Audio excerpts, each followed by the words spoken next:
For me, I was really clear when I joined Better Homes, and obviously part of Better Homes is Prime. I was really clear that to be able to look after our high net worth and ultra high net worth individuals, we required some kind of international capability.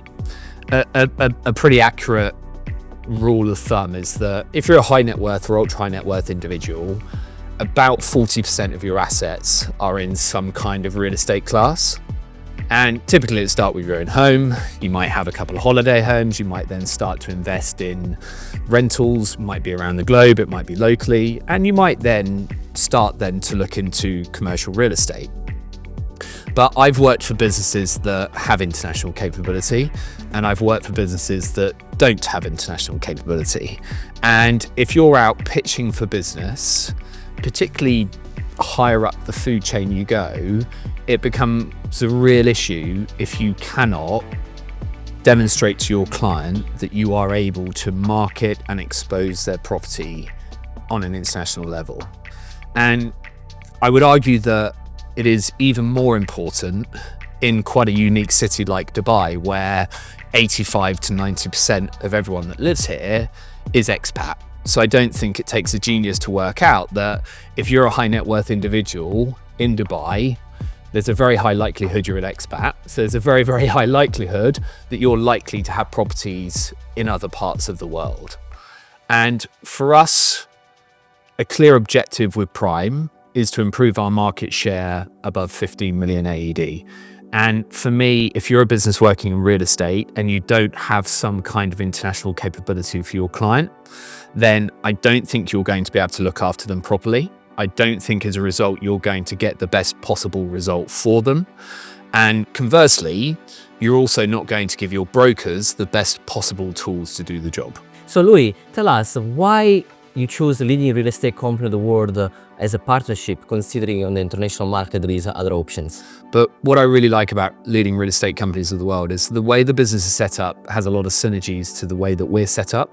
They have leading real estate companies of the world, which is perfect for our traditional Better Homes business.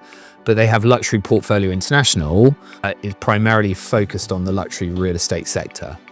And that is exactly what we're doing at Prime by Better Homes, because we focus primarily on anything above about 15 million dirhams. They have some really powerful syndicates with the Financial Times, Wall Street Journal, Global Mansion, James Edition. They are brands that are well known throughout the globe, and we've already seen, as you know, brilliant leads coming through those numbers. But what I really also like about it is that it's a really clear referral program, which means people within those businesses, as well as ours, are clearly incentivized to pass business around. Because as part of the referral program, obviously you take a part of the fee should that person end up transacting. That is not always the case when you work in a business that has international capability. If it's a franchise, you don't necessarily have the different offices talking to one another because franchises work in silos. They're not working as part of one company. But even if you're not a franchise, sometimes employees within those businesses have a tendency to ring fence their clients because there is that nervousness about passing clients over. If I work in London for a real estate firm, do I want to pass it over to a colleague who works in Dubai if I'm not necessarily going to be rewarded for doing so? So when I sort of considered all of those things, plus I was very fortunate I'd used them before in London in a previous life, it was a bit of a no-brainer for me.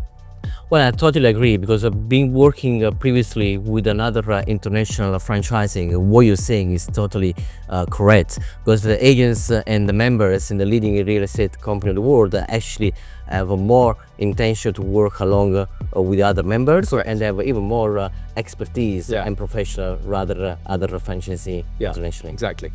So, as you know, I went to an affiliation event in Budapest last autumn, and that was a relatively small event, but it had quite a nice blend of US and European real estate firms.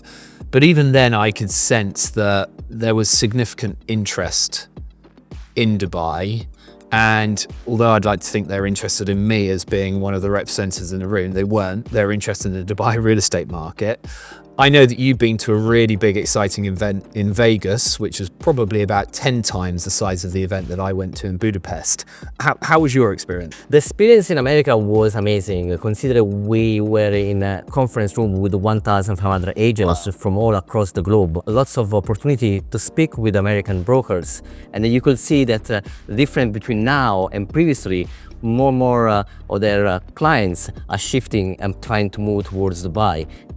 Some people for family reason, other to move companies for all the politicals and factors that we are aware and we know. Yeah, I think Dubai is in quite a sweet spot at the moment because it's worked very hard at producing amazing pull factors as to why people would want to be drawn to live in a place, whether that's tax-free income, whether that's safety, whether that's quality of life, whether that's amazing weather. But I also do think at the moment that it is benefiting from what I would refer to as push factors in other parts of the world, whether it's political unrest in the US with everything that's going on there, but also where I spent over two decades working, and that's London. And I love London, but it is in a bit of a tight spot at the moment. The government have changed taxation, particularly around non-dom status, which is a massive mistake, frankly, because certainly post-COVID, wealth is really mobile these days. So I don't think people are tied down to locations like perhaps they would have been historically. And that has also coincided with Dubai as a city maturing. You know, you've been here over 2 decades. I'm relatively new still. So I sort of see it as it is now, but you have that reference point of where it was to where it's now become. And I think a combination of all of those factors is making Dubai one of those places that almost anyone you meet in real estate or has an interest in real estate, they want to talk about it. Yeah, totally agree. I mean, and then as you know and we are aware, the situation of the safety part of the city is something very important, because everywhere in the world still safety is quite concerning, and we are lucky enough to not have that kind of problem. Yeah. And the other factor as well that we see around the world, the high net worth people that are moving because maybe are closer to the UAE in terms of roots. We have lots of Indians, Pakistani CEO from America that they want now closer to the retirement time to move towards Dubai to be closer to their family. Yeah, absolutely. So Louis, how do you think this global network can help our clients that want to buy, invest or sell in different countries? Yeah, I think firstly, as I said before, it's really important that clients engage with real estate brokers that have that capability across the globe. I worked for a bank for a few years, and as I said before, typically 40% of anyone's wealth once they get to a certain level will be held in some kind of real estate asset class. And you know as well as I do that so much of what we do within real estate is based off reputation, it's based off personal referrals, and frankly, you want to deal with as fewer people as possible. So if I'm a high net worth individual, I like you, I've got trust in you, we've dealt with each other for a long period of time, that's going to be hugely comforting to me if you have a similar relationship and a contact in another part of the world where I have real estate needs. So the less people involved, typically the smoother it is, but also that's how you build that trust and credibility, which ultimately at the end, and the most thing that most clients care about is getting a great result at the end of it. So I would hope a combination of all of those things means that we can deliver the results in the fastest, most efficient way. But it also just comes down to that element of trust as well, because it's a huge responsibility that we have, whether it's searching for a client or whether it's selling one of their prized assets. So if that can be done in a network where the relationships are there, for me, that's a brilliant result. Yeah, I agree. And being in touch daily with our members internationally, I can confirm the standard is as high as ours. So I have no issues to refer our client to the members internationally. Yeah. So when you choose this partnership, were you thinking only about your clients, our clients, or you were thinking about the tool for our broker as well? Oh, definitely both.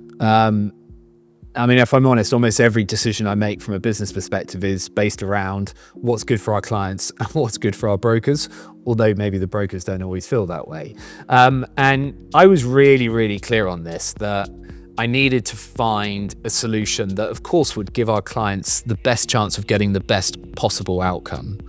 But it was really clear to me as well that I wanted to give our brokers the tools to go out there and to get the best possible listings, because we know what an international city it is here, and it seemed inconceivable to me that a large proportion of those clients, particularly above a certain price, would be thinking internationally.